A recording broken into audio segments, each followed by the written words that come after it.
তো তখন অনেকেই বলেছে যে বিকল্প আমরা তৈরি করে নেব।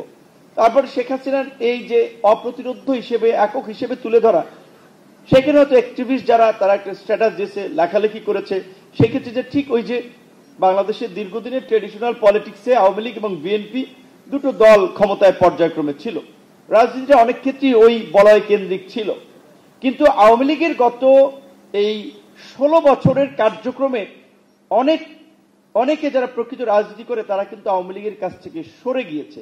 এবং এই জুলাই গণ অভ্যুত্থানেও দল মত নির্বিশেষে যে সমস্ত মানুষ ছাত্র আন্দোলনের পক্ষে ছিল কিংবা এই অন্যায়ের প্রতিবাদ করেছে, অবশ্যই তাদের মধ্যে বিবেক আছে, তারা পরিবর্তনের পক্ষের লোক। সেই হিসেবে আমার মনে হয় যে তাদেরকে আমাদের ওইভাবে মূল্যায়নটা করতে হবে, কারণ এই ধরনের পরিবর্তনের পরে প্রত্যেক সমাজই বড় ধরনের ডিভিশন তৈরি হয়। এখন কালচারালি ধরেন একজনে সে ফর এক্সাম্পল আগে আওয়ামী লীগ করেছে, বাট জুলাই থেকে তার একটা শক্ত এবং শক্তিশালী ভূমিকা ছিল। সুতরাং কোনো কারণে না পেরে তাকে কোণঠাসা করার জন্য কিংবা তাকে আপনার বলবেন কি একটা বিব্রত করার জন্য, সাইজ করার জন্য তার পুরানো এই কর্মকাণ্ড নিয়ে হয়তো অনেকেই মানে সামনে এনে অপমান অপদস্থ করার একটা চেষ্টা করে। তো এখন এই জুলাইয়ের পরে আসলে আমরা সংস্কারের ব্যাপক একটা জোরে সোরে আলাপ আলোচনা করছি। যারা গভীরভাবে সমাজ এবং রাষ্ট্রকে বুঝেন তাদেরকে কিন্তু যেটা ভাবতে হয় যে আমাদের রিফর্ম প্রসেসের সাথে সাথে আমাদের একটা রেকনসিলিয়েশন বা পুনর্মিলন, পুনরায় সমন্বয়ের কথাটা আমাদেরকে ভাবতে হবে জাতি হিসেবে।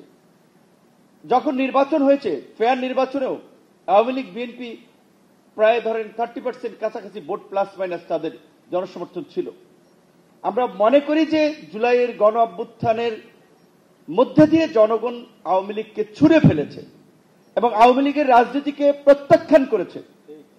একই সাথে আওয়ামী লীগের সাথে আওয়ামী লীগের যারা দোসর ছিল এই 16 বছরের ফাঁসিবাদ কায়েমে, যারা রাজনীতির লুটপাটের হালুয়া রুটির ভাগিদার ছিল, জাতীয় পার্টি টাটি সহ আরো যারা, অবশ্যই তাদের এই গণ অভ্যুত্থান পরবর্তী বাংলাদেশে রাজনীতি করার অধিকার থাকে না।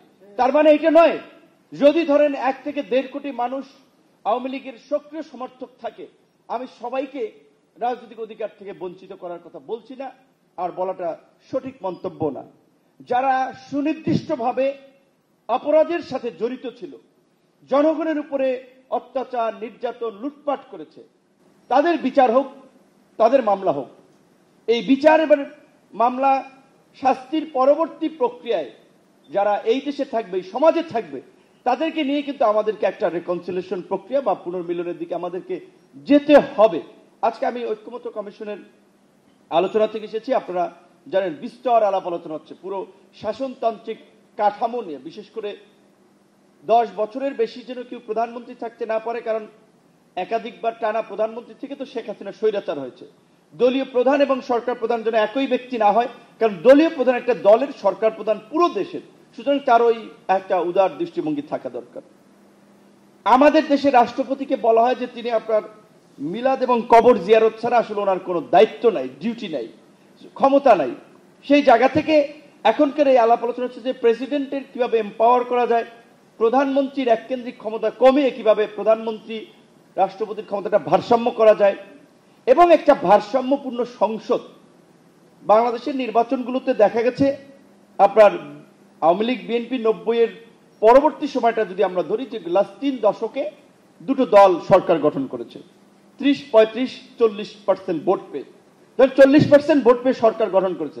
আর 60% মানুষ তাদের মতামতের কোনো দাম নাই। 40% ভোট পেয়ে যা ইচ্ছে তারা সংসদে আইন বানাচ্ছে, সিদ্ধান্ত নিচ্ছে। বিরোধী দলের খালি আন্দোলন ছাড়া রাজপথে কোনো কাজ নাই। কিন্তু সেই কারণে আমরা বলছিলাম যে বাংলাদেশে যদি আনুপাতিক হারে নির্বাচন ইন্ট্রোডিউস করা যায়, সেটা হচ্ছে এই একদলীয় আধিপত্য বিস্তারের সংসদের পরিবর্তে একটা ভারসাম্যপূর্ণ সংসদ হবে। এইখানে অনেকে বুঝে, অনেকে না বুঝে মিডিয়ার মাধ্যমে, বক্তব্যের মাধ্যমে একটা প্রোপাগান্ডা ছড়াচ্ছে যে হচ্ছে কি আনুপাতিক হারে নির্বাচন হলে আপনার বছর বছর সরকার পরিবর্তন হবে। ভারত কিংবা ধরেন, যাই হোক, আমাদের যেহেতু ইন্টারন্যাশনাল কিছু ডিভিশন আছে, আমাদের কিছু বিষয়ে অনৈক্য আছে, যারা বাংলাদেশে একটা প্রভাব বিস্তার করছে, তারা সরকার ফেলে দেবে। পাকিস্তানে ইমরান খানকে যেভাবে হটিয়ে দিয়েছে।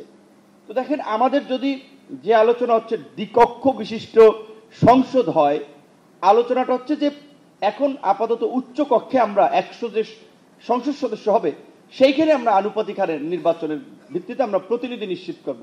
লোয়ার হাউসে যে 400 প্রতিনিধি থাকবে সেটা এক্সিস্টিং সিস্টেমে, তার মানে ওই গতানুগতিক প্রক্রিয়ায় এইখানে কিন্তু ওই বড় দলগুলোরই আধিপত্য থাকবে। এমনকি এমন হতে পারে, ধরেন কোন ছোট দল লোয়ার হাউসে একজন এমপি জিতলো না, কিন্তু সব মিলিয়ে তার দল 5% ভোট পেল, তাহলে উচ্চ কক্ষে তার 5 জন প্রতিনিধি থাকবে সেই দল থেকে, লোয়ার হাউসে কিন্তু তার একজন প্রতিনিধিও থাকতেছে না। সুতরাং আপনাকে যদি সংসদ আপনার ভেঙে দিতে হয়, সরকারের পতন ঘটাতে হয়, প্রথমত হচ্ছে যে 2/3 সংখ্যাগরিষ্ঠতা লাগবে, যেটা এক্সিস্টিং সিস্টেম থাকলে লোয়ার হাউসে এই বিজয়ী দল ব্যতীত অন্য পক্ষে কোনোভাবেই সম্ভব না। দ্বিতীয়ত যে বিষয়টা হচ্ছে যে আপনারা সংবিধানের যে 70 নাম্বার অনুচ্ছেদ, যেই বিষয়ে ইতিমধ্যেই একমত হয়েছে যে সংসদ সদস্যরা 64 জেলায় যেখানে যেখানে কমিটি আছে একটা কালচারাল টিম করতে হবে, কারণ সংস্কৃতি ছাড়া পরিবর্তন হয় নাই, বিপ্লব হয় নাই, সমাজ টেকে নাই। সুতরাং একটা সুস্থ সংস্কৃতি আমাদেরকে আসলে গড়ে তুলতে হবে। বিশেষ করে বাংলাদেশের সংস্কৃতি হচ্ছে ইন্ডিয়ান হেরিটেজ, এখনো বিতর্ক আছে, বাঙালি না বাংলাদেশি, যাই হোক ওইদিকে আর গেলাম, এগুলো আবার অনেক বড় বিতর্ক, অনেক ধরনের ডিবেট আছে। সো আমরা আমাদের পরবর্তী সময়টা আমাদের সেই সুযোগ এনে দিয়েছে নিজস্ব সংস্কৃতির বিনির্মাণের ক্ষেত্রে। সেই জায়গা থেকে গণ সংস্কৃতি পরিষদ কাজ করে যাবে, তাদের প্রতি সেই প্রত্যাশা এবং শুভকামনা। আজকের কমিটি লিস্ট খসড়া তালিকা আপনার